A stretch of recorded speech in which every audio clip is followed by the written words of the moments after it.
Thank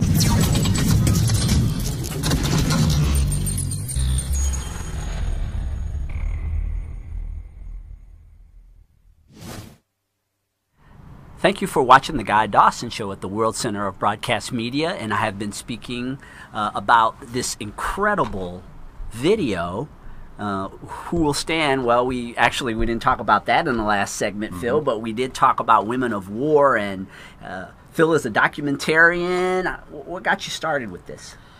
Well, I started out a long time ago as an actor, and then I became a director and a writer and a casting director, and was basically in the media. I was approached by an attorney who was representing a Vietnam vet in an unrelated case, and found out what the suicide rate was for active duty service members and veterans, and how high that was.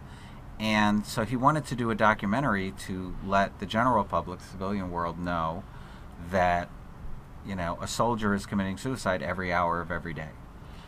More soldiers commit suicide, and I say soldiers, it's really service members, just so you know, because people in the military will go, they always call everyone soldiers. Soldiers is Army, the Marines are Marines, the Air Force is Airmen, so I give them respect, but I get caught myself calling them all soldiers.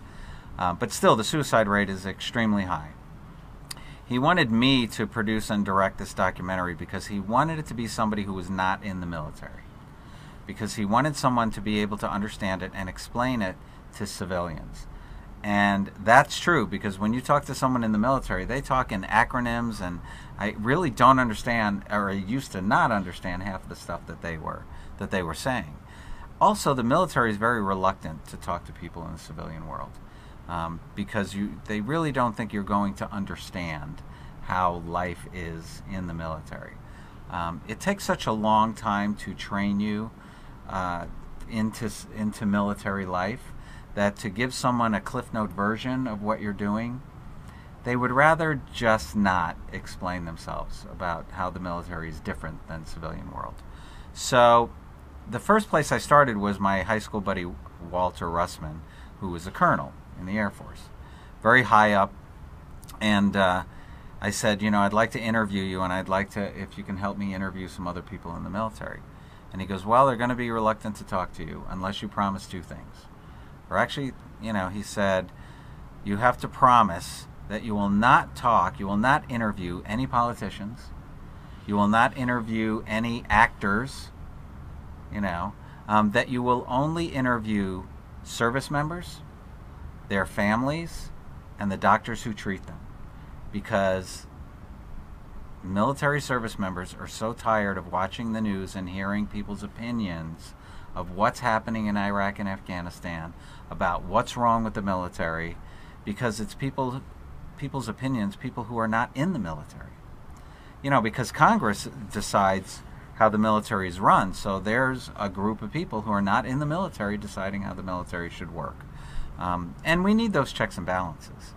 But when we made that promise, they did talk to us, and the stories that we heard were unbelievable, fascinating, interesting, sad, funny. I mean, it just ran the gamut. Who Will Stand is a movie that will inspire you, but bring a box of tissues, because you're going to cry a lot. You're going to hear some horrific stuff. And you did. You heard a lot of things that you didn't expect to hear, because I know you've been around this environment for quite a while, and still there were a lot of unexpected things that you learned as you were creating the documentary. Yeah, I spent 2 years following service members through different organizations and in different events that they were competing in, like the Wounded Warrior Project, which a lot of people know about, and a lot of other events that they attend, meetings, conventions and things like that. I've talked to psychiatrists, psychologists, that are in the military. So those 2 years, full-time, traveling around the country, just embedding myself with them, really gave me a much deeper understanding. And now it's been 9 years. 9 years I've been working with veterans and active duty service members. Right now we've just opened the Veterans Transition Resource Center, because these guys need to transition back into civilian life. The military does a fantastic job of training you into how to be an excellent fighting machine.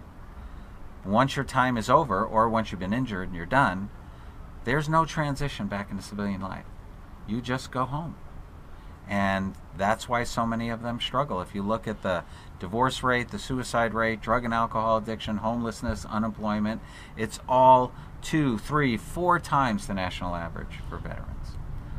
Because they're all struggling with untreated combat post-traumatic stress disorder.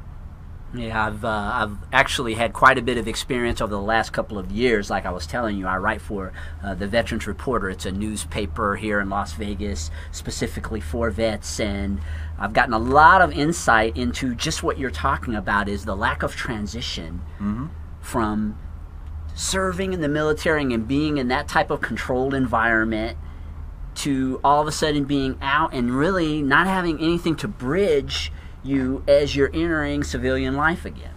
And that really became a problem starting in Vietnam, because you'll talk to a lot of World War II vets, the ones that are still around, and they didn't have as tough of a transition. And I researched that to try to find out why. And the reason was, you know, you were fighting World War II, you might have been in Italy or France or Germany, wherever, to Japan, wherever you were. And then once your tour of duty was over, you got on a boat. That's how you got home. So you were on that boat with your unit, because you all went together and you came home together, for 4, 5, 6 months. And there was nothing to do on that boat but drink and gamble and talk. And they talked about the things they had seen and the things they had done. Now, it wasn't professional group therapy, but that's what they had. And by the time they got home 6 months later, they really kind of felt like, to a certain extent, they had dealt with the things that they had seen and done. And they still had some problems transitioning back. But since Vietnam, we have been flying guys back home. So you could be in Iraq for 1.5 years, fighting the enemy, and then you get injured, or let's say you don't get injured, let's say your time is over. 2 or 3 days later, you're sitting in your living room, and you haven't talked to anybody. And there you are. It's been 1.5 years, and now here it is 2 days later in your living room with a bunch of people who would never understand the things you had seen, would never understand the things you had done, and there's no one to talk to that will understand what you're going through. That's an interesting perspective. It's just the time frame itself, as well as, like you said, they created group therapy, which we know works in society, and during World War II, they had the opportunity to do that, and the soldiers now don't have access to that, and so that's part of what causes a lot of the issues. Yeah, and I believe if the military would make that part of military life, your last 6 months in the military is not fighting, not being deployed, it's transitioning back into society. Teach people how to fill out a resume. Teach them how the corporate world works. Counsel them on the things they had seen and done. Group therapy, peer therapy, you know. Let them talk about their nightmares, their hypervigilance, you know, things like that. Prepare them the same way you prepared them to fight. Prepare them to go into the civilian world and at least feel like they have, you know, a fighting chance at it. They really don't feel like they do. And they're very proud, and they are combat soldiers and service members, and they're very proud. So when they go and ask for help and they don't get it, they're not going to ask again. They're just going to stop asking. And that's how they end up being, you know, they're in charge of millions of dollars worth of equipment, and now they can't get a job at Taco Bell because they don't qualify. I mean, that's disheartening. And it's not right. It's unfair. When these guys signed up to risk their lives for us, we owe them, not that we owe them a living, they're not asking for a living. We owe them a chance, a fighting chance, at a career outside of the military when they're done. We owe them that. Yeah, we're near the end of the show. How can the viewers get in contact with you to get these CDs? The easiest thing that you can do is, you know, right now I spend a lot of my time at the Veterans Transition Resource Center.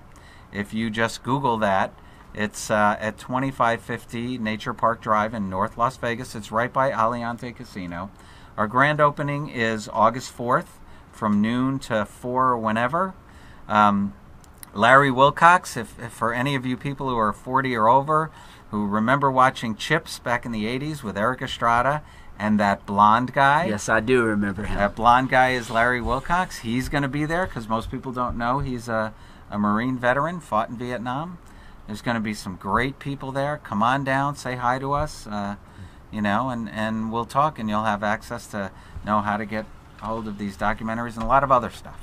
Hey, thanks for being a part of the show, Phil. It's my pleasure. And thank all of you for watching the Guy Dawson Show. We will see you next week. We have the Australian Bee Gees, a strip act that are going to be in the studio next week. You're going to want to be a part of that show. Take care of yourselves and see you next week.